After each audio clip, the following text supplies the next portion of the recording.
ഈശ്വര, ഈ നായ്ക്കളെന്ന് മുതലാ മനുഷ്യരെ പോലെ നിലവിളിക്കാൻ തുടങ്ങിയത്. അയ്യോ, ആഹാ, നിലവിളിച്ചത് ഇയാളായിരുന്നോ?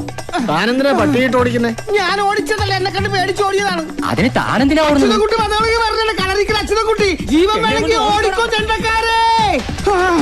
അയ്യോ, ഇത് കഴിക്കാനുള്ള സമയം കിട്ടോ? രക്ഷിക്കണം ഉമ്മാ. ഇതെന്താണ് പോസ്റ്റ്മാൻ വേലായുധം പന്തം കണ്ട പെരിച്ചാന്റെ ചേൽക്ക് അന്തം വിട്ട് പായണത്? ദേവരണ തെയ്യക്കാര് ഇതെന്താ ഓട്ട മത്സരാണോ? എന്താണ്, എന്താ പ്രശ്നോ? ഏതോ ആന മതകളായിരുന്നുണ്ട്. ചോദിക്കാം. ഇങ്ങോട്ട് കയറല്ലേ? ഈ ഓല കണ്ടോ പനയോലാന്ന് വിചാരിച്ച ആന ചിലപ്പോ നമ്മളെ കടയിലോട്ട് കയറും. എവിടെ ആന? പഠിച്ചോനെ, വേലായുധന്റെ സൈക്കിള് പൊക്കിയിട്ടാണല്ലോ ആന വരുന്നത്.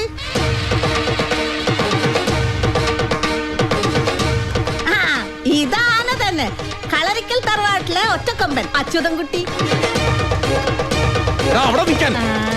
എന്താണാവോ പ്രശ്നം? എന്തായാലും വേലാതിന് തൂത്തുവാരിയിട്ട് അച്യുതൻകുട്ടി ഇന്ന് അടങ്ങും. വാ, നമുക്കൊന്ന് പോയി നോക്കാം. പണ്ടാരതിന് എപ്പോഴഴിക്കും? നിന്നിട്ട് വേണം സൈക്കിളിന്റെ കാറ്റ് കുത്തിയ പോലെ എന്റെ കാറ്റ് കുത്തിക്കളയാൻ. നിൽക്കൂല, നിൽക്കിടാനല്ല, നിൽക്കൂല.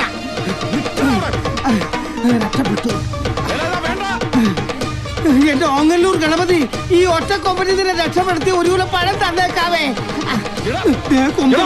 അയ്യോ, ഞാനിതാ വന്നേ.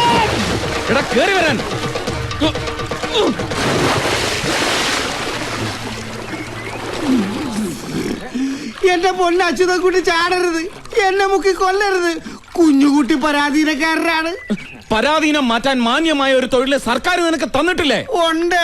പിന്നെന്തിനാ ഈ പണിയുമായിട്ട് എന്റെ തറവാട്ടി കയറിയത്? എന്താ ചോട്ടാ പ്രശ്നം? പോസ്റ്റ്മാന്റെ പണിയെടുത്താ മതി, അല്ലാതെ ബ്രോക്കർ പണിയുമായിട്ട് എന്റെ തറവാട്ട് മുറ്റത്തെങ്ങാനും കാലുകുത്തിയാ ചവിട്ടി കീറും ഞാൻ. ഓങ്ങല്ലൂർ ഗണപതിയാണ്. ഇത് കത്ത് കൊടുക്കാൻ പോലെ ആ മുറ്റത്ത് ഞാൻ കാലെടുത്ത് കുത്തൂല. സത്യം. കത്ത് കൃത്യമായിട്ട് എന്റെ വീട്ടിൽ കൊണ്ട് കൊടുത്തില്ലെങ്കിൽ ചവിട്ടി കൂട്ടും ഞാൻ. കാല് കുത്തിയാലും വെട്ടും, കുത്തിയില്ലെങ്കിലും വെട്ടും. ഈശ്വര, ഞാനിപ്പോ എന്താ ചെയ്യാ? എന്താ ചെയ്യേണ്ടതെന്ന് നിന്നെ ഈ പണിക്ക് പറഞ്ഞു വിട്ടവനില്ലേ, അവനോട് പോയി ചോദിക്കേ. ആരോട്? വേണ്ട വേല, ഇതാ വെള്ളത്തിൽ താളം ചവിട്ടല്ലേ. നിന്നെ പറഞ്ഞു വിട്ടത് അവനല്ലടാ, നജീബ്. ഈശ്വര, അവനോട് പോയി പറഞ്ഞേക്ക്, അവൻ കാരണം എനിക്ക് നഷ്ടപ്പെട്ടതെല്ലാം വീണ്ടെടുക്കാൻ ഒരു ദല്ലാളെ അങ്ങോട്ട് വിടണ്ടാന്ന്. ആ നേരം കൊണ്ട് കെട്ടിയ പെണ്ണിന് ചെലവിന് കൊടുക്കാനുള്ള പണിവെല്ലാം നോക്കാൻ പറ. അതിനല്ല ന്യൂ ഫ്രണ്ട്സ് മാനേജ്മെന്റിന്റെ ആഫീസ് തുറന്നേക്കണത്. കൊറേ ഒലത്ത് ഓഫീസ് തുറന്നു വെച്ചാ പോരാ, എന്റെ സഹായമില്ലാതെ ഞാൻ നടത്തുന്നത് പോലെ ഒരു ഇവന്റ് അവൻ നടത്തി കാണിക്കട്ടെ. അന്ന് കളരിക്കൽ അച്യുതൻകുട്ടി ഫ്രണ്ട്സ് ഇവന്റ് മാനേജ്മെന്റിന്റെ ഓഫീസ് അടച്ചു പൂട്ടി പട്ടരുമടത്തിൽ നജീബിന്റെ ഓഫീസിൽ ചെന്ന് അവൻ പറയുന്നതനുസരിക്കും.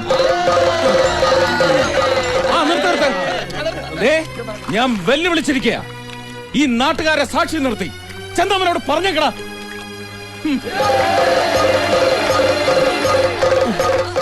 എന്റെ ഗണപതി ഭഗവാനെ, വഴിപാട് നേർന്ന ഒരു കൊല പഴയെത്തിക്കാൻ എനിക്ക് കുറച്ച് സമയം കൂടി തന്നേക്കണേ.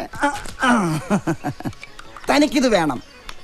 തന്നോട് ഞാൻ പറഞ്ഞിട്ടുള്ളതല്ലേ, നാട്ടിൽ പിറന്നിറങ്ങിയിരിക്കുന്ന പെമ്പിള്ളേരെ ഫോട്ടോയും കൊണ്ട് അച്ചുവേട്ടന്റെ അമ്മയുടെ മുമ്പിൽ കൊണ്ടുപോയി ഫാഷൻ പരേഡ് നടത്തരുതെന്ന്. ഈ ജന്മത്ത് കല്യാണം കഴിക്കില്ലെന്ന് ശപഥം ചെയ്ത് കച്ചമുറുക്കി കിടക്കുന്ന ഭീഷ്മയ്യരാണ് അച്ചുവേട്ടൻ. ഞങ്ങളുടെ പുരാണത്തിലൊരു മെഗാസ്റ്റാർ കഥാപാത്രമുണ്ട്, ഭീഷ്മയ്യര്. ഭീഷ്മയ്യരല്ലട ചെകുത്താനെ, ഭീഷ്മര്. ഞാൻ ഇത്തിരി റെസ്പെക്ടോടുകൂടി പറഞ്ഞേ ഉള്ളൂ. എന്തായാലും അച്ചുവേട്ടൻ തോട്ടിൽ ചാടാൻ ഞാൻ തന്റെ ഭാഗ്യദോഷം. ഭാഗ്യദോഷം? അല്ലെങ്കിൽ തന്റെ ശവദാകവും അടിയന്തരവും ഫ്രണ്ട്സ് ഇവന്റ് മാനേജ്മെന്റിന്റെ മാനേജർ എന്ന നിലയ്ക്ക് ഈ PM പ്രേമചന്ദ്രൻ നല്ല അടിപൊളിയാക്കി തരുമായിരുന്നില്ലേ? പറഞ്ഞിട്ടെന്താ കാര്യം? തന്റെ മക്കൾക്ക് അതൊന്നും കാണാനുള്ള യോഗ ഇല്ലാതായി പോയി. എടാ മഹാഭാവി, നാടായ നാട് മുഴുവനും കല്യാണം കടത്തുറപ്പും ഒരാഘോഷാക്കി നടത്തി കൊടുക്കണ ബിസിനസ് നടത്തുന്ന ആളല്ലേ അച്യുതൻകുട്ടി? അതിനാണ് പാർട്ടി ഇവന്റ് മാനേജ്മെന്റ് എന്ന് പറയണത്. കല്യാണം മാത്രമല്ല, കാഞ്ചീപുരം പട്ട് മുതൽ കപ്പലണ്ടി മുട്ടായി വരെ കമ്പോളത്തിൽ ഇറക്കുന്നത് ഒരു സംഭവമാക്കി മാറ്റണമെങ്കിൽ ഞങ്ങളുടെ സഹായം വേണം. എന്തോ ആയിക്കോട്ടെ, നാട്ടുകാരെ കല്യാണം മുഴുവൻ ആഘോഷാക്കി കൊടുക്കുന്ന ആൾക്ക് സ്വന്തം കല്യാണം വേണ്ടാന്ന് ബാസി പിടിക്കുന്നു. ഇച്ചിരി കടുപ്പം തന്നെയാ. എന്ത് കടുപ്പം? ഓർമ്മ വെച്ച കാലം മുതൽ ഒരു പാത്രത്തിൽ ഫുഡ് അടിച്ച് ഒരു കട്ടിലിൽ കിടന്ന് ഉറങ്ങി ഒന്നിച്ച് ബിസിനസ് നടത്ത മേത്തച്ചങ്ങാതി സ്വന്തം പെങ്ങളെ കട്ടണ്ടോയി താലി കെട്ടിയാ പിന്നെ കടുപ്പത്തിലല്ലാതെ മീഡിയത്തിലെ ലേറ്റ് ആയിട്ട് ഇരിക്കാൻ പറ്റുമോ? അതുകൊണ്ടല്ലേ അച്ചുവേട്ടന് പറഞ്ഞു വെച്ച കല്യാണക്കാർ ഒഴിഞ്ഞു പോയത്. അതുകൊണ്ടാണല്ലോ വേറെ ആലോചന കൊണ്ട് നജീബ് എന്നെ പറഞ്ഞു വിട്ടത്. അതുകൊണ്ടാണല്ലോ തനിക്ക് തോട്ടി ചാടേണ്ടി വന്നതും. ഞാനെന്ത് പഠിച്ച് പെങ്ങളുടെ കല്യാണം കഴിഞ്ഞിട്ട് കെട്ടുള്ളൂന്നും പറഞ്ഞിരുന്നു. ഈ ഒറ്റക്കൊമ്പം വാശി പിടിച്ചിരുന്നപ്പോഴേ ഞാൻ പറഞ്ഞതാണ്, ദോഷജാതകമുള്ള പെണ്ണാണ്, ജാതകം തിരുത്തി എഴുതിക്കാന്ന്. കേട്ടില്ല. എന്നിട്ട് എന്തായി? വന്നവന്മാർക്കൊക്കെ ചായയും പലഹാരവും കൊടുത്തു. മടുത്തപ്പോ നക്ഷത്രവും ജാതകവും വിശ്വാസയിലെത്ത നജീബിന്റെ കൂടെ പെങ്കൊച്ചിറങ്ങിപ്പോയി. അതിലെന്താ തെറ്റ്? ഒരു തെറ്റുമില്ല. ഇനി ഇളയതൊരെണ്ണം കൂടെ ഉണ്ടല്ലോ കെട്ടിക്കാൻ. ആ കൊച്ചാണെങ്കി ഏട്ടന്റെ കെട്ട് കഴിഞ്ഞിട്ട് മതി കല്യാണം ഒന്നും പറഞ്ഞ് നിൽക്കുകയാണ്. എന്ന ഈ കൊമ്പനെ പിടിച്ച് ഏതെങ്കിലും കെടുത്തിട്ട് താലി കെട്ടിച്ച് തളക്കാന്ന് വിചാരിച്ച ഒരു ആലോചന കൊണ്ട് എന്നാ അപ്പ ചവിട്ട് കീറാൻ വരും പട. ആ പാവം തള്ളയുടെ ഒരു തലവിധിയെ ബാക്കിയുള്ളവന് ഒരു കൊല പഴത്തിന്റെ കാശ് നഷ്ടം. എന്നാ അത് എന്ന് നജീബിനോട് ചോദിക്ക്. ഇന്നാർക്ക് ഇന്നാരെന്ന് പഠിച്ചോന്റെ കിതാബിൽ എഴുതി വെച്ചിട്ടുണ്ട്. ഈ ഒറ്റക്കൊമ്പന്റെ കയ്യിൽ നിന്ന് ഒരു സാരി മേടിച്ചു കൊടുക്കാൻ ഒരുത്തി ഈ ദുനിയാവിൽ പറഞ്ഞിട്ടുണ്ടെങ്കിൽ അത് നടന്നിരിക്കും. ആ പെണ്ണ് നടന്നിട്ട് ഇരുന്നിട്ട് എന്താ കാര്യം? പെണ്ണ് നടക്കണ കാര്യമല്ല പറഞ്ഞത്. പിന്നെ? നജീബ് വിചാരിക്കണത് പോലെ അച്യുതൻകുട്ടിനെ കൊണ്ട് പെണ്ണ് കെട്ടിക്കണ കാര്യമാണ് പറഞ്ഞത്. ആ അങ്ങനെ നജീബ് വിചാരിക്കുന്ന പോലെ അച്യുതൻകുട്ടി അനുസരിക്കണമെങ്കിലേ പട്ടരി മഠത്തിൽ നജീബ് ഫ്രണ്ട്സിന് പകരം ന്യൂ ഫ്രണ്ട്സ് എന്നും പറഞ്ഞ ഒരു ആഫീസ് തുറന്നിരുന്നിട്ട് കാര്യമില്ല. ബിസിനസ്സിൽ അച്ചുവെട്ടനെ തോപ്പിക്കണം. അത് ഈ ആയുസിൽ നടക്കുന്നു തോന്നണ്ട. നടക്കൂലെന്നെന്താ ഉറപ്പ്? അങ്ങനെ ഉറപ്പാണെങ്കിൽ നജീബ് ഒന്ന് വെല്ലുവിളിക്കട്ടെ. വിളിച്ചാല് വെറുതെ വിളിച്ചിട്ട് കാര്യമില്ല. അച്ചുവേട്ടൻ വിളിച്ചതുപോലെ നാട്ടുകാരുടെ മുമ്പിൽ വെച്ച് വെല്ലുവിളിക്കണം. എന്താ പറ്റോ? പറ്റോന്ന്?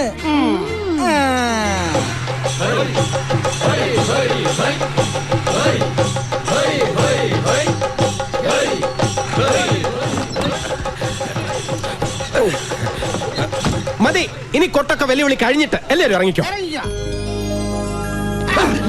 സോറി, വേഗമായിക്കോട്ടെ. കളരിക്കൽ മുറ്റത്തെ കടന്നിരുന്നോ? ഒരു മിനിറ്റ്.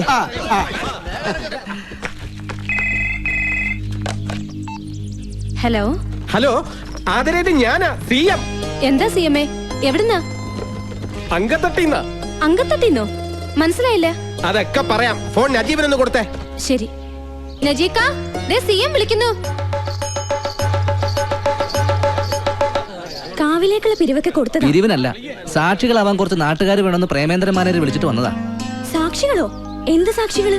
അതൊക്കെ പ്രേമചന്ദ്രൻ മാനേജറോട് ചോദിക്കണം. നീ ധൈര്യമായിരിക്കും നജീബേ. ഈ CM പ്രേമേന്ദ്രൻ നിന്റെ മാനേജർ ആയിരിക്കും നടത്തോളം കാലം അന്തിമ വിജയം ന്യൂ ഫ്രണ്ട്സ് ഇവന്റ് മാനേജ്മെന്റ് ഗ്രൂപ്പിന്റെതാ. ആ കിട്ടി. ആ തെയ്യക്കാരനെയും ചെണ്ടക്കാരനെയും അതേ വേഷത്തിൽ തന്നെ ഇങ്ങോട്ട് കൊണ്ടുവന്നിട്ടുണ്ട്. നീ വേഗം വാ, അപ്പോഴേക്കും ഞാൻ അങ്കത്തിട്ട് ഒരുക്കിയേക്കാം. അതെ, ഈ നാട്ടുകാരെ മുഴുവൻ വിളിച്ചു കൂട്ടിയത് ഞാനാണെന്ന് മാത്രം വിളിച്ച് കൂയിക്കരുത്. അച്യുതൻകുട്ടി എന്റെ അഡ്രസ് ഇല്ലാണ്ടാക്കി കളയും. താൻ ധൈര്യമായിട്ട് വാ. അകത്തേക്കാ? പിന്നല്ലാതെ, താനല്ലേ പ്രധാന സാക്ഷി. എന്റെ അമ്മ ഞാനില്ല. അകത്ത് കാലുകുത്തി കാല് വിട്ടു എന്നാ പറഞ്ഞേക്കണത്. അകത്ത് കാലുകുത്തിലെ തന്റെ കാര്യം ഞാൻ വിട്ടു. എന്റെ ഈശ്വര, ഞാൻ നിങ്ങളെ എപ്പോ എന്തിനു വിളിച്ചെന്നാ പറയണത്? ഇവരെ വിളിച്ചോണ്ടെന്നത് ഞാനാടാ. ഓഹോ, നീയായി. അതേടാ. ഇവൻ മാനേജർ പ്രേമേന്ദ്രൻ അല്ല, എനിക്കിട്ട് പാരപടിയാൻ നടക്കുന്ന ചതിയം പ്രേമേന്ദ്രനാ. നജീബിന്റെ ചിങ്കിടി. ചിങ്കിടി ഞാനല്ല, നീയാ. അച്യുതൻകുട്ടിയുടെ കൂടെ കൂടിയതിന് ശേഷമല്ലടാ നീ ആളായ. പക്ഷെ ഈ CM പ്രേമചന്ദ്രനെ അതിനു മുമ്പേ നാട്ടുകാർ അറിയും. നീ CM ആണെങ്കിൽ ഞാൻ PM ആണടാ. എന്താ കൊട്ടണില്ലേ? ഈ PM പ്രേമേന്ദ്രനെ അറിയാത്ത ഒരു പട്ടി പോലും ഈ ഇന്ത്യ മഹാരാജ്യത്തിലില്ല. അത് ശരിയാ, പക്ഷെ പട്ടികളെ മാത്രമേ അറിയൂ. CM കടിച്ച് മുറിക്കണ്ട, പല്ല് കൊഴിയൂടാ.